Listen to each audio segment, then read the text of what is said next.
আমাদের প্রত্যেকের ঘরের ভেতরেই এমন কিছু ফাটল বা জায়গা আছে যার মাঝখান থেকে একটা সুতো বলতে পারবে না। কিন্তু যদি সেই ফাটল আর গ্যাপের মধ্যে কোনো অশুভ ছায়া বহু বছর ধরে লুকিয়ে আপনার জন্য অপেক্ষা করে, তাহলে একটি গ্রামে শোভন নামে একটি ছেলে বাস করত। তার বাবা মা মারা যাবার পর চাকরির উদ্দেশ্যে সে কলকাতার একটি নতুন ফ্ল্যাটে শিফট হয়েছিল। কিন্তু যেই দিন থেকে শোভন সেই ঘরে শিফট হয়েছিল, সেই দিন থেকেই তার কেমন যেন অদ্ভুত অনুভব হতো। তার মনে হতো কেউ যেন তাকে সব সময় দেখছে। কিন্তু অবাক করা ব্যাপার, সেই ঘরে সে ছাড়া আর কেউই থাকতো না। ওই ঘরে শোভন যেখানেই বসতো, যা কিছুই করত, তার সব সময় একই রকম মনে হতো। সে ছাড়াও এই ঘরে অন্য কেউ আছে যে তাকে সব সময় দেখছে। কখনো রাতে ডিনার করার সময় তার মনে হতো ডাইনিং রুমের পর্দার পেছন থেকে কেউ তাকে দেখছে।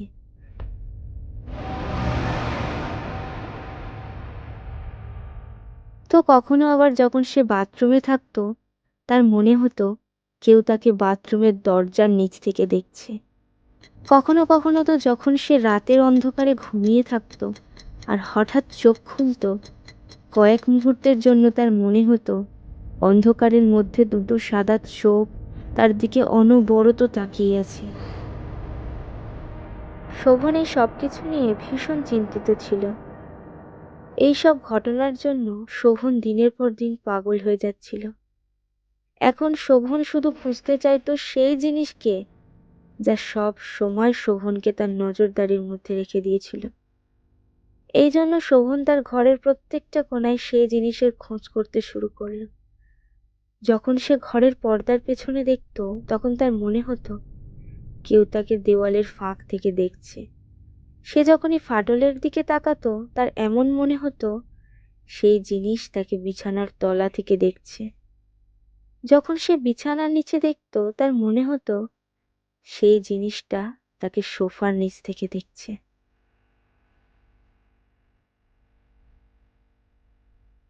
কিন্তু সে কোথাও কিছু দেখতে পেত না। ধীরে ধীরে শোভন তার মানসিক ভারসাম্য হারিয়ে ফেলছিল। সে সবকিছু ছেড়ে সবসময় সেই জিনিসটাকে খুঁজতে থাকতো যে তাকে প্রতিনিয়ত দেখছে। দিন রাত সে এইসবই করত। ঘরের যে কোনো জায়গায় সেই জিনিসটা দেখতে পেত না, সেসব জায়গাগুলোতে সে টেপ দিয়ে আটকে দিত। ধীরে ধীরে তার পুরো ঘর টেপ দিয়ে ভর্তি হয়ে গিয়েছিল।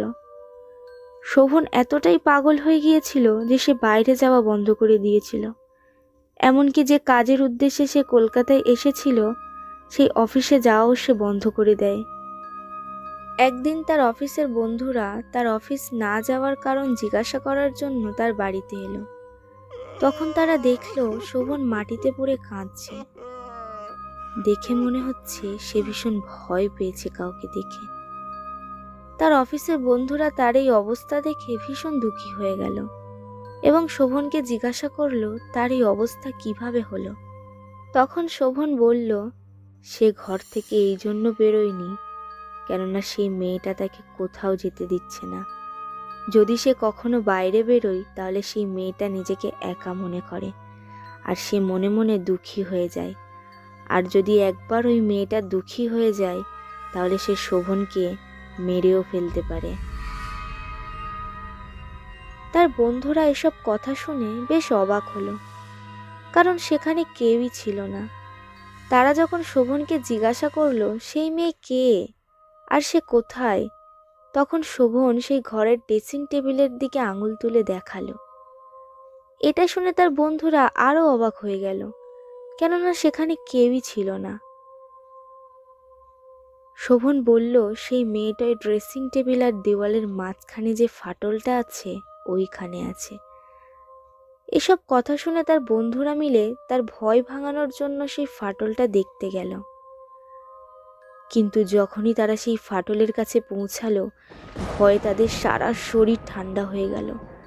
কারণ ড্রেসিং টেবিল আর দেওয়ালের মাঝখানে ব্যাস শুধু 5 সেন্টিমিটারের গ্যাপের মধ্যে একটা লাল জামা পরে লম্বা চুলওয়ালা একটা মেয়ে দাঁড়িয়েছিল। কি ভয়ঙ্কর তার চেহারা! এই মেয়েটিকে দেখে তার লোম খাড়া হয়ে গেল। ঠিক তখনই সেই মেয়েটার হাত সেই গ্যাফের মধ্য দিয়ে বাইরে বেরিয়ে আসছিল। তার নখগুলো কি বড় আর ছুঁচালো ছিল, ক্রমাগত মেয়েটার গ্যাফের মধ্য দিয়ে বাইরে বেরিয়ে আসছিল।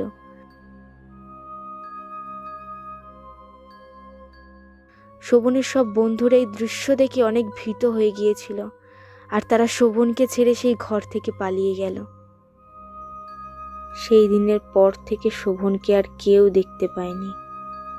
শোভনের সাথে সেদিন ঠিক কি হয়েছিল এটা কেউ কখনো জানতে পারেনি, কিন্তু সেই দিনের পর থেকে তার বন্ধুরা, যারা সেদিন শোভনের সাথে দেখা করতে এসেছিল, তারা তাদের ঘরের ছোট থেকে ছোট ফাটলের দিকে তাকালেও তাদের সারা গা শিউরে উঠত।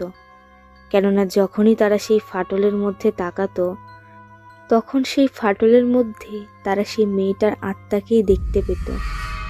কিছু মাস পর শোভনের বন্ধুরাও কোথাও গায়েব হয়ে গিয়েছিল। শোভন আর তার বন্ধুরা কেন এবং কোথায় গায়েব হয়ে গিয়েছিল সেটা আজ পর্যন্ত কেউ জানে না, কিন্তু তাদের প্রতিবেশীরা বলা কওয়া করত এই সব কিছু সেই মেয়েটার আত্মার জন্য হয়েছে। কিন্তু কে সেই মেয়ে? আজ থেকে প্রায় 5 বছর আগে ওই ফ্ল্যাটে এক স্বামী স্ত্রী বাস করত। বাড়ি থেকে তাদের সম্পর্ক না মানায় তারা পালিয়ে গিয়ে বিয়ে করে এই ফ্ল্যাটেই উঠেছিল। কিন্তু বিয়ের কিছুদিন পর থেকেই তাদের মধ্যে ঝামেলা শুরু হয়, আর তার হাজবেন্ড তাকে মেরে তার বডির দেওয়ালের পেছনে লুকিয়ে দিয়েছিল। সেদিন থেকেই তার আত্মার দেওয়ালের পেছনেই বন্দি আছে। তাই অনেকেই মনে করে আজও সেই মেয়েটার আত্মা প্রতিশোধের আগুনে জ্বলছে। ভুল করেও যদি কেউ তার সামনে পড়ে যায়, তাহলে সে তাকে এমন এক দুনিয়ায় নিয়ে যায় যেখান থেকে ফিরে আসা কখনো সম্ভব নয়।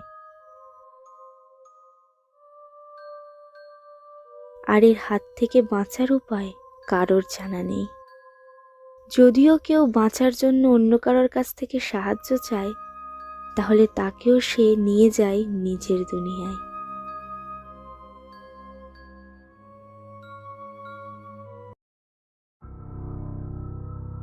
সুমন, রানী, পিয়ালি আর অভিজিৎ এরা চারজন স্কুলের সময় থেকেই বন্ধু।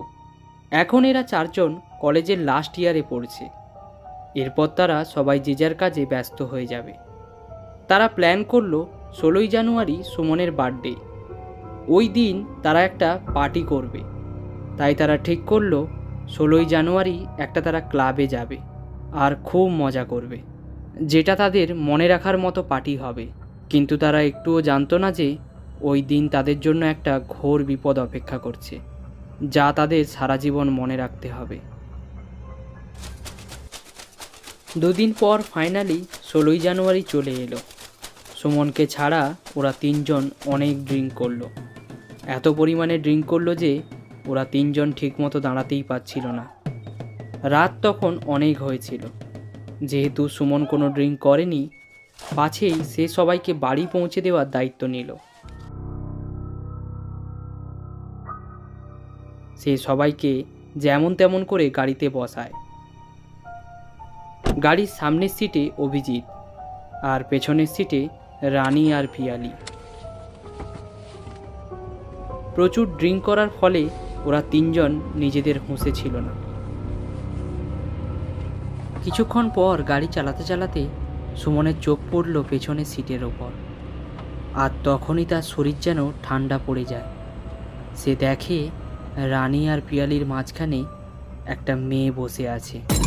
সুমনের দৃষ্টি মেয়েটির সাথে হতেই সুমন দেখল মেয়েটির চোখ থেকে হঠাৎ রক্ত গড়িয়ে পড়ছে। ওটা দেখা মাত্র সুমন খুব ভয় পেয়ে গেল। সাথে সাথে গাড়ির স্টিয়ারিং একদিকে ঘুরে গেল। সুমন যেমন তেমন করে গাড়িটার স্টিয়ারিং সোজা করলো, আর একটু এগিয়ে সে গাড়িটাকে থামিয়ে দিল। ওই মেয়েটিকে দেখে সুমনের অবস্থা খারাপের দিকে এগোতে লাগলো। যা দেখেছে সে নিজেই এখনও বিশ্বাস করে উঠতে পারছে না। গাড়ির মধ্যে এসি চলা সত্ত্বেও সে দরদর করে ঘামতে শুরু করলো। এরপর যখন সুমন পেছন ঘুরে তাকালো, তখন সেখানে মেয়েটি ছিল না। পাশে বসে থাকা অভিজিৎকে সে ঘুম থেকে তুলল আর তাকে বলল পেছনের সিটে কেউ বসে আছে। অভিজিৎ পেছন ঘুরে দেখে পেছনের সিটে রানী আর পিয়ালি ছাড়া আর কেউ ছিল না। অভিজিৎ সুমনের ওপর হেসে হেসে বলে, ভাই, ড্রিঙ্ক আমরা করেছি আর নেশার ঘরে তুই বকছিস। এরপর অভিজিৎ হাসতে থাকে, কারণ সত্যি সেখানে কোনো মেয়ে ছিল না। সুমনেরও মনে হলো ওটা হয়তো তার মনের ভ্রম। এরপর সে আবার গাড়ি চালাতে শুরু করলো। আর ঠিক তখনই রানীর জ্ঞান ফিরে এলো, আর সে বলল তার শরীরটা কেমন করছে। সুমন গাড়ি রাস্তার পাশে দাঁড় করালো আর রানীকে নিয়ে বাইরে বেরিয়ে এলো। রানী গাড়ি থেকে বেরিয়ে এসে বমি করে ফেলল। সুমন অভিজিৎকে আওয়াজ দিয়ে একটা জলের বোতল চাইল, আর কিছু সেকেন্ডের মধ্যে সুমনের পায়ের কাছে একটা জলের বোতল এসে পৌঁছালো। সুমন বোতলটিকে তুলল আর পেছনে ঘুরে দেখল অভিজিৎ আর পিয়ালি তখনও গাড়িতেই ঘুমিয়ে আছে। সুমন ভাবতে থাকে, অভিজিৎ আর পিয়ালি যদি গাড়িতেই আছে তাহলে কে তাকে জলের বোতলটা দিল। কিন্তু এদিকে রানীর শরীরটা খুব একটা ভালো ছিল না, তাই সুমন তাড়াতাড়ি করে জলের বোতলটি রানীকে দিয়ে দিল। এবার সুমনের কিছু জিনিস অদ্ভুত লাগতে শুরু করেছে। এখন সে শুধু এটাই চায় তাকে তাড়াতাড়ি বাড়ি পৌঁছাতে হবে। রানীকে গাড়িতে বসিয়ে সুমন আবারও গাড়ি চালাতে শুরু করে, কিন্তু কিছুটা যেতেই সুমন হঠাৎ জোরে গাড়ি ব্রেক মারে। সুমনের মনে হলো যেন সেই মেয়েটি তার গাড়ির সামনে আবারও চলে এসেছে, যে কিছুক্ষণ আগে তার গাড়ির পেছনের সিটে বসেছিল। কিন্তু সে যখন গাড়ি দাঁড় করায়, সেই মেয়েটি তো দূরের কথা, তার আশেপাশে কেউ ছিল না। সুমন কিছুই বুঝতে পারছিল না এসব তার সঙ্গে কি ঘটছে। সে আবারও গাড়ি চালাতে শুরু করে আর আস্তে আস্তে সামনের দিকে এগোতে থাকে। এমনভাবে কিছুটা সময় কেটে যায়, আর ঠিক তখনই সেই মেয়েটি আবারও তার গাড়ির সামনে আসে। কিন্তু এবার সুমন আর গাড়ি থামালো না, আর গতিবেগের সঙ্গে সেই মেয়েটির দিকে গাড়ি চালিয়ে নিয়ে গেল। দেখতে দেখতে সুমনের গাড়ি মেয়েটিকে ভেদ করে চলে গেল। সুমন গাড়ির স্পিড আরও বাড়িয়ে দিল। সে শুধু এখন চায় তাকে তাড়াতাড়ি বাড়ি পৌঁছতে হবে। আর তখনই পেছনের সিটে অজ্ঞান হওয়া পিয়ালি হঠাৎ করে সোজা হয়ে বসে। পিয়ালি মুখে কিছু না বলে সুমনের দিকে শুধু তাকিয়ে থাকলো। সুমনের দৃষ্টি যখন পিয়ালির ওপর পড়ে, সুমন চেষ্টা করে পিয়ালির সাথে কথা বলার, কিন্তু পিয়ালি চুপ করে সুমনকে শুধু দেখেই যাচ্ছে। হঠাৎ তার চোখের মনি ছোট হতে শুরু করে। সুমন ভয় পেয়ে তার পাশের সিটে বসে থাকা অভিজিৎকে ডাকে, কিন্তু অভিজিতের জ্ঞানই ফিরছিল না। ওদিকে আস্তে আস্তে পিয়ালির চেহারা পরিবর্তন হতে শুরু করে, আর সুমন দেখে পিয়ালির সিটে বসে আছে সম্পূর্ণ একটি অন্য মেয়ে। তাকে দেখে সুমনের মনে হলো সে পিয়ালি নয়, সে একটি প্রেতাত্মা। সুমনের অনেক ভয় করতে শুরু করলো। সুমন কিছুই বুঝতে পারছিল না, ভয়ে তার সারা শরীর ঠান্ডা হতে শুরু করে। সুমন পুলিশকে ফোন লাগায়, আর যখনই সে পুলিশের সাথে কথা বলতে যাবে, আর ঠিক সেই সময় তার পেছন থেকে দুটো হাত তার গলা চেপে ধরে। সুমন গাড়ির নিয়ন্ত্রণ করতে পারছিল না। গাড়ির স্টিয়ারিং চট করে একদিকে ঘুরে যায়, আর গাড়ি নিয়ন্ত্রণ হারিয়ে একটা বড় গাছে গিয়ে ধাক্কা দেয়। সুমনের যখন জ্ঞান ফিরল, সে দেখল সে একটা হসপিটালের বেডে শুয়ে আছে, আর তার পাশের বেডে শুয়ে আছে অভিজিৎ। কিছুক্ষণের মধ্যে যখন পুলিশ সুমনকে জিজ্ঞাসাবাদ করার জন্য এলো, তখন পুলিশের দ্বারা সুমন জানতে পারল গাড়িতে থাকা সবাই বেঁচে আছে, সামান্য শুধু চোট পেয়েছে সবাই। এরপর সুমন পুলিশকে সব কথা খুলে বলে যে কালকে রাতে তাদের সঙ্গে কি কি ঘটেছিল। তখনই পুলিশ অফিসার সুমনকে জানায় ওই মেয়েটিকে নিয়ে পুলিশ স্টেশনে আরও অনেক কেস এসেছে। পুলিশ জানতে পারে এটা আজ থেকে প্রায় 3 বছর আগে 1 জানুয়ারির রাতে একটা মেয়ে ওই রাস্তা দিয়ে হেঁটে বাড়ি ফিরছিল, আর সাইড থেকে একটা গাড়ি এসে তাকে জোরে ধাক্কা দিয়ে চলে যায়। আর ওইদিকে গাড়ি চালক মদ্যপান করেছিল, তাই সে ভয় পেয়ে গাড়ি চালিয়ে সেখান থেকে পালিয়ে যায়। সেই সময় রাস্তার আশেপাশে কেউ ছিল না, তাই মেয়েটি ওখানেই পড়ে মারা যায়। তাই সবাই এটাই মনে করে যে ওই রাস্তায় মেয়েটির আত্মা ঘোরাঘুরি করে। তাই যে ওই রাস্তা দিয়ে রাতের বেলায় যাতায়াত করে তাকে ওই মেয়েটির আত্মা ভয় দেখায়। কিন্তু সুমনকে ছাড়া বাকিরা এই ঘটনা কেউ জানে না। আজও অনেক রাতে সুমনের স্বপ্নে সেই মেয়েটি আসে।